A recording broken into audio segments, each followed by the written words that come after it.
আমার মতো কার কার বড় মাছের চাইতে ছোট মাছ পছন্দ। হ্যালো ফ্রেন্ডস, আসসালামু আলাইকুম।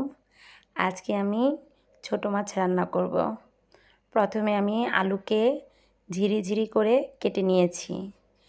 এখন পেঁয়াজ কুচি, টমেটো কুচি আর কাঁচামরিচ কুচি দিয়ে দিলাম। স্বাদমতো লবণও দিয়েছি। আমি একটু পেঁয়াজ বেশি করেই দিচ্ছি। আপনারা অনেকেই দেখেন আমি তরকারির মধ্যে একটু বেশি করে পেঁয়াজ দিতে পছন্দ করি। এই তো আমি টমেটো কুচি দিয়ে দিলাম। এখন আমি কাঁচামরিচ কুচি, হলুদ আর মরিচের গুঁড়ো দিয়ে দিলাম। এখন আমি একটু সয়াবিন তেলও দিয়ে দিয়েছি। একটু না একটু বেশি করেই দিয়েছি, যেহেতু গুঁড়ো মাছ একটু বাড়িতে করেই তেলটা দিতে হয়। এই তো আমি সবগুলো সুন্দর করে হাত দিয়ে মেখে নিচ্ছি। একটু কুচলিয়ে মাখতে হবে। জানেনই তো এখন এই টমেটোগুলো একটু বেশি শক্ত। এগুলো যদি আমি এভাবেই রাখি তখন সেদ্ধ হতে একটু সময় লাগবে। যেহেতু এগুলো গুঁড়ো মাছ, তাই আমি হাত দিয়ে সুন্দর করে চটকে মেখে নিচ্ছি। এগুলো মাখার কারণে এগুলো মানে খেতে আরও বেশি টেস্ট হয়, আমার কাছে মনে হয় এরকম। তো আমি সুন্দর করে টমেটো, আলু এই মশলাগুলো মেখে নিচ্ছি হাত দিয়ে, যাতে এগুলো মানে বেশি শক্ত না থাকে। এখন আমি আমার ধুয়ে রাখা গুঁড়ো মাছ, এগুলোকে পাঁচমিশালি মাছ বলে এখানে, কাচকি, চাপিলা, ছোট মলয়া সব ধরনের মাছই আছে। তো এই মাছগুলো দিয়ে আমি এখন এগুলো আলতো হাতে মেখে নিব।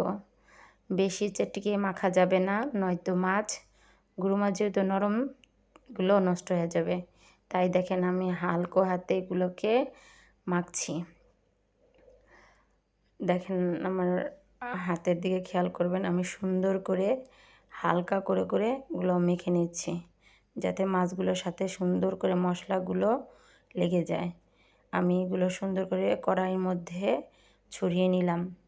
যেহেতু এগুলো গুঁড়ো মাছ, এগুলো তো নাড়া যাবে না, তাই আমি এখানে একটু পানি দিয়ে দিলাম। যেহেতু আমি এখানে আলু দিয়েছি, তাই যদি আলু না দিতাম তাহলে আমি এখানে আর পানি অ্যাড করতাম না। টমেটো থেকে যে পানিটা বের হতো সেটা দিয়ে আমি রান্না করতাম।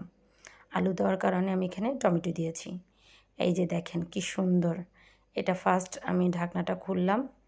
দেখেন আমার তরকারিটা কি সুন্দর কালার আসছে। এটা আমি ঝোলগুলো শুকিয়ে ফেলবো, একদম পোড়া করব। দেখেন কি সুন্দর হয়েছে, একদম পানি নাই। এই অবস্থায় কিন্তু কখনোই খুন্তি দিয়ে নাড়া যাবে না। খুন্তি দিয়ে নাড়তে গেলে তরকারি মাছ টাছ সব ভেঙে যাবে। এই তো আমার নিজের লাগানো ধনেপাতা এখন আমি একটু সুন্দর করে আমি ছড়িয়ে দিচ্ছি চারপাশে। এগুলো হচ্ছে বিলাতি ধনেপাতা, জাস্ট একটু স্মেলের জন্য দিলাম। খুব ভালো লাগে গুঁড়ো মাছের মধ্যে ধনেপাতা দিলে। দেখেন আমার তরকারির মধ্যে কোনো পানি নেই, তারপর আমি সুন্দর করে কড়াইটা চারিদিকে ঘুরিয়ে নিচ্ছি, যাতে এর মধ্যে যদি কিছু পানি থাকে শুকিয়ে যাবে। আমার তরকারিটা প্রায় রেডি। এখন আমি এটাকে চারপাশে আর কি একটু ঘুরিয়ে নিচ্ছি, তারপরও যদি পানি টানি থাকে। এই তো আমার তরকারি রেডি। আলহামদুলিল্লাহ, খেতে খুব মজা হয়েছিল। ধন্যবাদ, পাশে থাকবেন।